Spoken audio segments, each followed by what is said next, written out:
apakah ada ketika mulai ikut KKR, kemudian mengenal dengan sang terang itu, ada nggak sih Pak kegelisahan dari diri Bapak sendiri? Mungkin kan.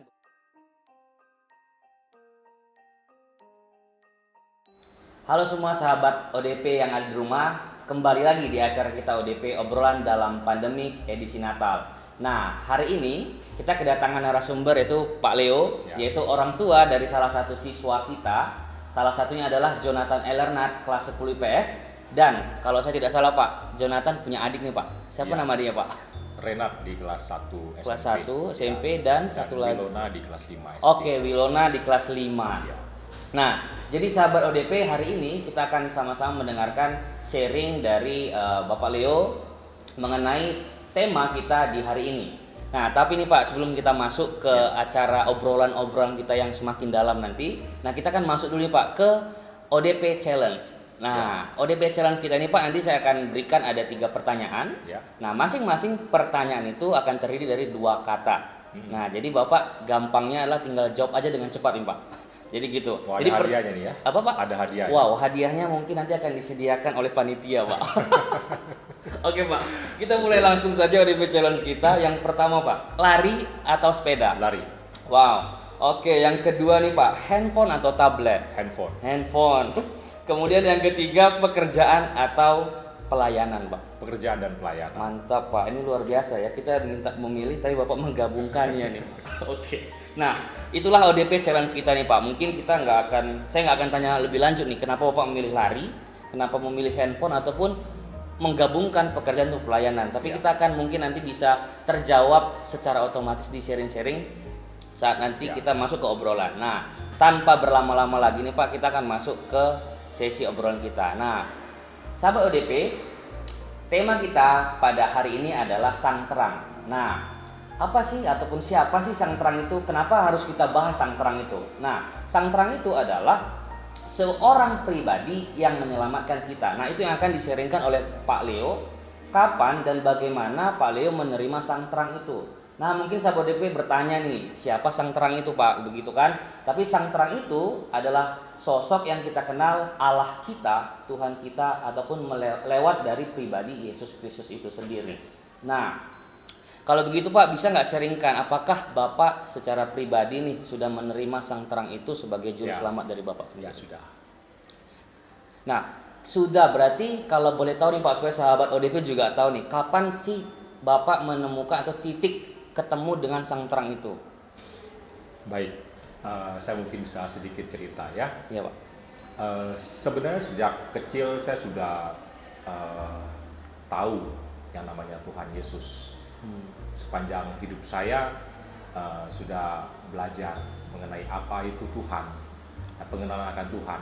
Tetapi sepanjang waktu berjalan, sepanjang hidup menuju ke dewasa, di situ saya semakin mengerti Tuhan itu siapa, Yesus itu siapa, pribadi seperti apa. Nah, titik pengenalan saya akan Tuhan Yesus Kristus itu sendiri yaitu ketika pada saat saya kuliah.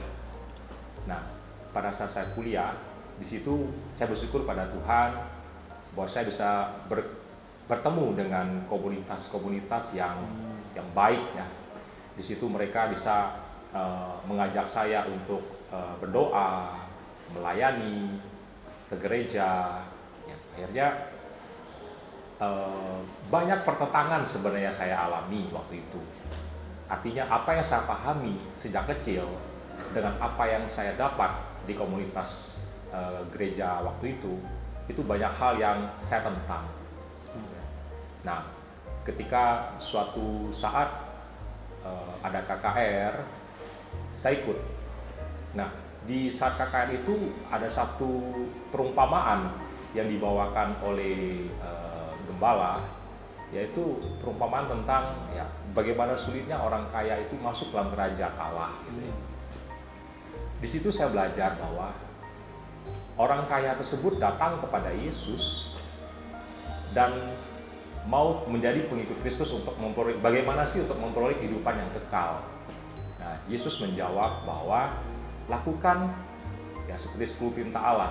Ya, jangan membunuh, jangan berzina, jangan bersaksi dusta, hormati orang tua, kasih sesama manusia, dan lain-lain. Dan orang kaya itu menjawab, semua sudah saya lakukan, guru. Tetapi Yesus menjawab, serahkan atau jual seluruh hartamu dan bagikan kepada orang-orang yang membutuhkan. Nah, waktu mendengar jawaban dari Yesus, orang kaya itu pergi dan meninggalkan rasa kecewa. Nah, di situ Yesus bikin satu perumpamaan bahwa lebih mudah seekor unta masuk ke dalam lubang jarum, gitu kan.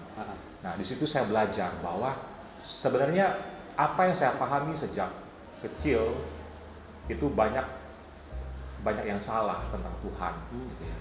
Karena apa? Sejak saya kecil sampai dewasa, saya belum memberikan satu makna dalam kehidupan saya dalam sebagai pengikut Kristus, yaitu apa? Yaitu hati saya kepada Tuhan. Gitu. Jadi penyerahan total hati saya kepada Tuhan itu yang belum saya lakukan. Jadi pada saat itu saya mulai mohon ampun kepada Tuhan, saya mengaku dosa, saya bersalah, dan saya bersedia untuk dimuridkan. Nah, itu awal pengertian saya terhadap Yesus, ya, dengan sang terang itu ya, Pak. Sang terang itu. Nah, ini sangat menarik nih Pak, ketika Bapak bilang di awal belum mengenal, mungkin sudah tahu tapi belum menghidupi ataupun kenal secara pribadi tentang sang terang itu, hingga pada satu titik di mana Tuhan memberikan satu kondisi, Bapak hadir ke satu lokasi itu KKR, ketemu dengan sang terang itu. Nah, apakah ada ketika mulai ikut KKR, kemudian mengenal dengan sang terang itu, ada nggak sih Pak kegelisahan dari diri Bapak sendiri? Mungkin kan beberapa dari orang yang ketemu secara pribadi dengan Tuhan, ada tanda-tanda yang dia terima, mungkin dia gelisah, aduh hidup saya kemarin nggak bener banget, sehingga ngerasa apakah saya diterima atau enggak sih nanti nih ketika saya udah mau nih terima si pribadi sang terang, tapi ada satu pemikiran yang mengganggu kita, kamu belum bisa, kamu lihat tuh kemarin gimana. Nah, apakah Bapak juga merasakan kegelisahan itu? Ya, jadi sebenarnya kegelisahan yang saya alami itu begini. Pada saat sebelum saya bertemu dengan Tuhan Yesus secara pribadi, saya melihat bahwa hidup saya sama seperti perumpamaan orang kaya tersebut. Saya melihat banyak kesaksian dari teman-teman saya yang di komunitas gereja, ya. Ada yang kesaksian dari obat-obatan, mereka dipulihkan dari dosa-dosa persinahan, dari banyak hal-hal negatif yang saya lihat teman-teman saya lakukan di masa yang lalu dan mereka bertobat. Itu artinya kesaksian yang mereka bagikan Bapak sendiri, ya, kepada kita semua dalam satu komunitas. Dan di situ saya melihat bahwa kenapa saya belum bertobat. Maksudnya saya belum merasa bahwa saya harus bertobat waktu itu, karena saya merasa saya nggak salah. Karena saya merasa saya nggak kayak mereka, gitu kan. Nah, ternyata hal tersebut membuat saya hati saya ada gap, gitu ya, dengan mereka. Saya nggak seperti kalian kok, gitu. Nah, tetapi pada saat KKR itu saya merasa bahwa saya orang berdosa. Ternyata dosa saya itu bukan hanya di situ, tapi banyak hal-hal yang lain yang kita mungkin secara tidak sadar bahwa kita nggak tahu bahwa itu pun dosa. Ya, jadi pada saat KKR itu saya merasakan ada satu getaran yang luar biasa. Yaitu saya tiba-tiba berani untuk mengangkat tangan. Yang awalnya belum pernah angkat tangan, Pak. Yang mungkin angkat tangannya segini ya. Nah, waktu itu kita bisa angkat tangan dengan setinggi-tingginya. Nah, tiba-tiba mata kita tertutup dan kita bisa menangis. Dan tanpa ada satu reaksi spontan bahwa tiba-tiba saya berlari ke mimbar. Mimbar. Di situ saya jatuh dan saya pun nggak sadarkan diri. Tangan saya terasa dingin, tapi hati saya terasa sangat damai. Dan pada saat itu ada satu ayat di firman Tuhan yang sampai sekarang menjadi rema bagi saya, itu adalah yaitu di sebentar ya, itu di Kolose 2 Mm-mm. ayat 6 sampai dengan 7 tentang kepenuhan di dalam Kristus. Ya. Yang berbunyi adalah kamu telah menerima Kristus Yesus Tuhan kita. Karena itu hendaklah hidupmu tetap di dalam Dia. Hendaklah kamu berakar di dalam Dia dan dibangun di atas Dia. Hendaklah kamu bertambah teguh dalam iman yang telah diajarkan kepadamu, dan hendaklah hatimu melimpah dengan syukur. Itu sampai sekarang itu menjadi rema pribadi dalam kehidupan saya. Oke Pak, Itu, thank Pak you. Aldi. Ya. Wah, ini luar biasa sekali sahabat ODP apa yang disampaikan oleh Pak Leo terhadap kejadian ataupun peristiwa secara pribadi ketemu dengan sang terang itu. Tidak sama mungkin apa yang dialami oleh sahabat ODP di rumah, mungkin tidak yang harus angkat tangan, menangis seperti yang tadi Pak Leo sebutkan, bahkan juga yang harus lari ke mimbar. Banyak cara yang Tuhan akan juga berikan untuk ke kita sama-sama mengalami perjumpaan pribadi bersama sang terang kita itu.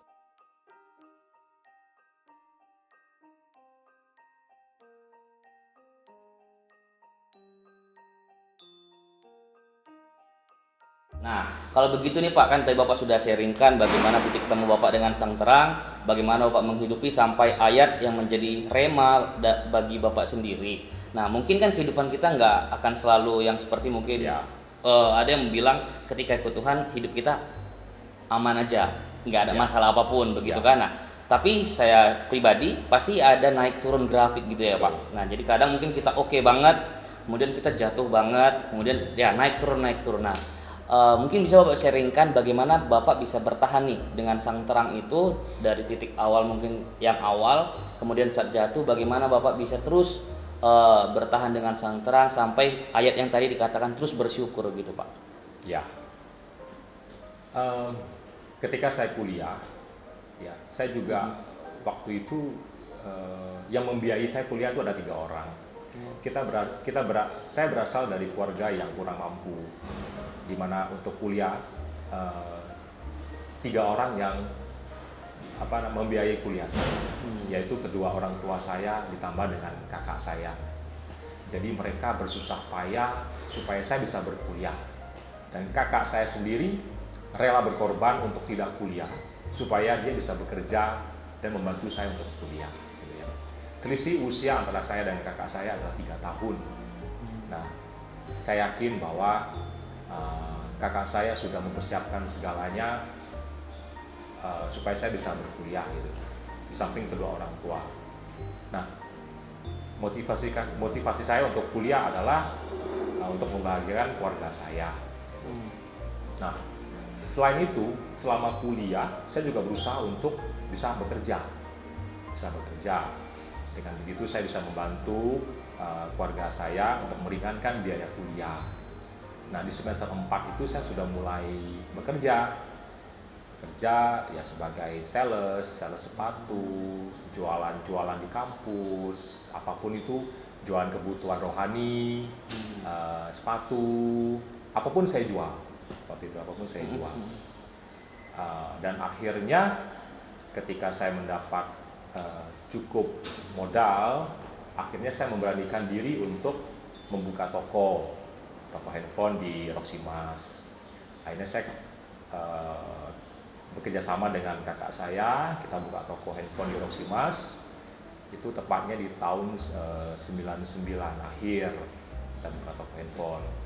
Nah, disitulah perjuangan kita, dimana kita sebagai orang yang baru dengan modal yang minim, kita harus berjuang melawan, bersaing bukan melawannya, bersaing dengan toko-toko besar dengan modal yang relatif mereka lebih besar dari kita.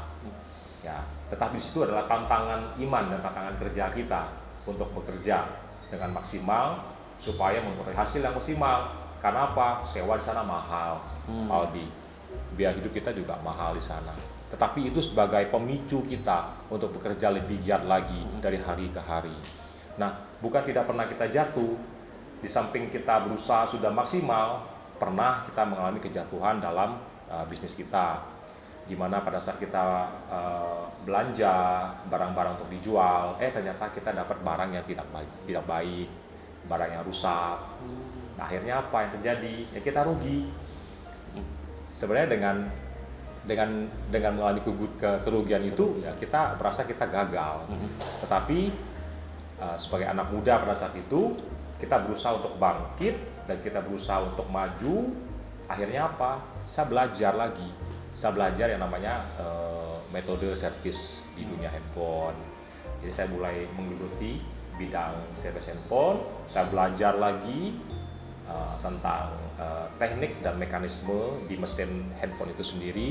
Akhirnya saya mendalami sebagai teknisi handphone waktu itu di samping kuliah. Dan syukur puji Tuhan, apa yang saya pelajari waktu itu cukup berguna dan cukup berhasil. Dan saya banyak ditawarkan untuk perbaikan handphone. Ya, dari toko-toko mulai dapat orderan. Dari situ saya mulai, kakak saya sebagai mungkin bagian penjualan, dan saya lebih fokus di bidang perbaikan. Gitu. Iya. Oke. Nah, kalau boleh begitu kan tadi pengalaman yang Bapak berikan tadi adalah perjalanan bagaimana dari titik nol sampai titik suksesan itu, Pak. Nah, apakah di masa yang sulit tadi itu pernah ngerasa seperti, karena tadi Bapak bilang titik awal ketemu dengan sang terang, apakah pas titik down itu merasa sepertinya sang terang itu udah nggak ada di saya, padahal saya udah kenal nih. Nah, apakah pada saat titik down itu ngerasa sang terang itu justru nggak ada? Apakah atau juga pernah sempat berpikir kayaknya saya sendiri aja nggak ada, sang terang pun juga nggak masalah nih kayaknya gitu, Pak? Apakah pernah mengalami ataupun berpikir ataupun merasakan seperti itu, Pak? Nah, kalau saya merasa begini, Pak Aldi, waktu kejatuhan saya di hal pekerjaan, justru saya merasa bahwa Tuhan Yesuslah yang menopang saya. Okay. Tuhan Yesus yang menguatkan. Tuhan Yesus yang memberi semangat. Sehingga kita tetap terpacu untuk lebih lagi. Mungkin kalau saya seperti itu ya, Pak Aldi ya.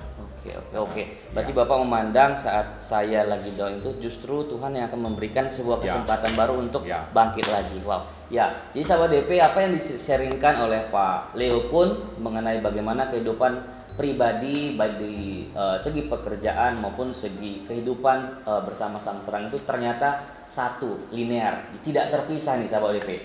Jadi maka dari itu kita sama-sama nih sekarang bisa refleksikan juga kehidupan saya selama ini bagaimana. Nah, apakah ketika mengalami down saya ngerasa justru Tuhan nggak ada, atau justru seperti yang Pak Leo tadi katakan, saat saya down saya bangkit, justru disitulah letak ternyata sang terang ataupun pribadi Yesus Kristus itu nyata ada dalam diri kita. Betul ya, Pak Aldi? Saya mungkin sedikit bisa tambahkan. Oke, gimana Pak? Sebagai teknisi waktu itu saya kerja dengan keras ya, dengan maksimal sampai saya mengorbankan kesehatan saya sendiri. Saya pernah sakit itu tidak bisa berangkat dari tempat tidur itu 7 hari. 7 hari. Nah, terbaring berarti itu Pak? Terbaring. Itu karena saya kerja aku mulai datang pagi sampai ke sore, itu sampai jam 4 itu karena saya baru makan pagi. Nah, itulah letak kesalahan saya yang saya lakukan karena mungkin spirit untuk kerjanya waktu itu memang lagi berapi-api dan saya mengabaikan kesehatan saya sendiri. Dari situ saya bertobat lagi. Kenapa? Karena saya tidak bisa menjaga apa yang Tuhan berikan kepada saya, yaitu bait sucinya gitu. Karena saya kerja tanpa mementingkan kesehatan saya. Jadi yang saya pentingkan itu adalah yaitulah kesuksesan yang akan saya dapat di balik itu. Nah, ternyata itu salah. Itu salah. Jadi waktu itu saya jatuh sakit, 7 hari saya tidak terbaring, tidak berdaya. Akhirnya saya memutuskan untuk pulang ke Bangka untuk mengambil waktu istirahat di Pulau Bangka waktu itu. Istirahatnya jauh ya Pak? Istirahatnya jauh. Karena kalau di Jakarta waktu itu pikiran kita masih terpecah dengan kerja dan kuliah waktu itu. Ya. Jadi saya memutuskan untuk pulang Bangka istirahat, dan waktu itu berat badan saya turun sampai hampir 15 kilo. Hampir 15 kilogram. Jadi saat itu sebelum turun berapa Pak beratnya? Waktu itu berat badan saya hampir 70. 70? Iya, 70, turun menjadi 6. Kalau sekarang berapa Pak? Hah? Kalau sekarang berapa? Sekarang jangan ditanya. Oke. Nah, ini sahabat DP pesan tambahan yang sangat baik menurut saya juga secara pribadi, diingatkan bahwa meskipun kita semangat untuk bekerja, mengejar kesuksesan, tapi ada satu hal yang mungkin kita kadang lupa ataupun nggak kita ingat untuk perhatikan, yaitu kesehatan. Jadi apa yang disampaikan oleh Pak Leo tadi sangat baik.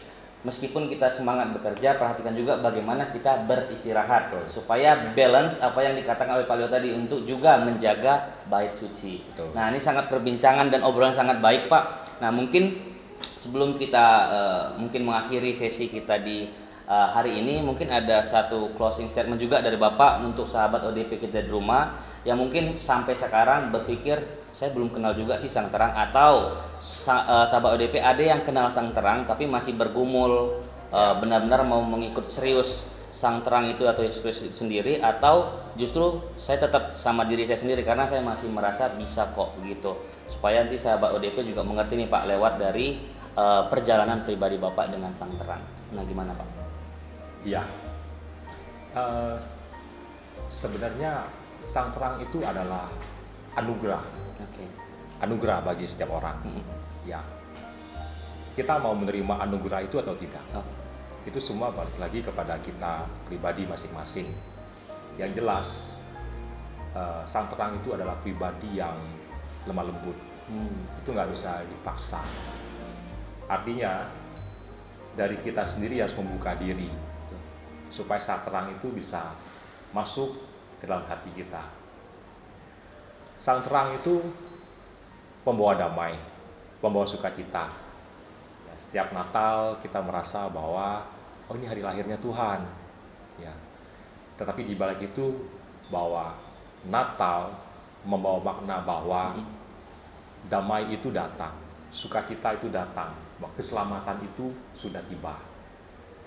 Jadi bagi kita yang masih punya ganjelan untuk menerima Tuhan dalam cara beribadah, ya, saya pikir yang paling pertama harus dilakukan adalah tentukan komunitas doa yang baik supaya kita bisa bertumbuh bersama-sama dalam pengenalan akan Kristus Yesus Tuhan, yaitu Sang Terang itu.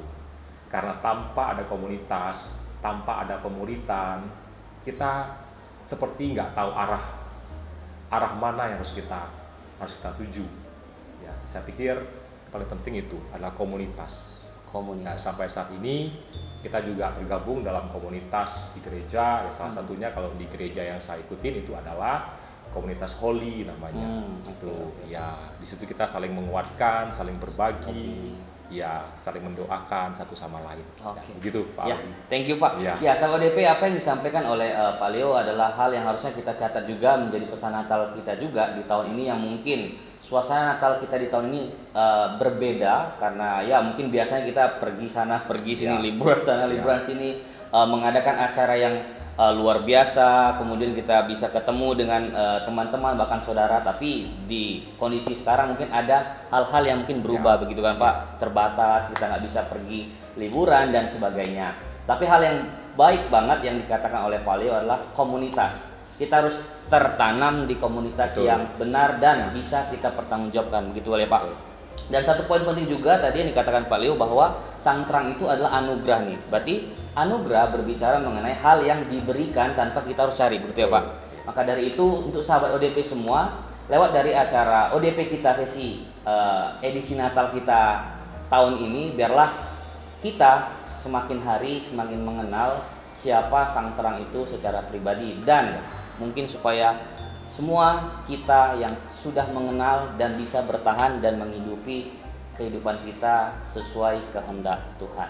Terima kasih buat Pak Leo sudah menyediakan waktu sharing untuk sahabat ODP. Kita sampai ketemu lagi di edisi ODP berikutnya. Tuhan Yesus memberkati.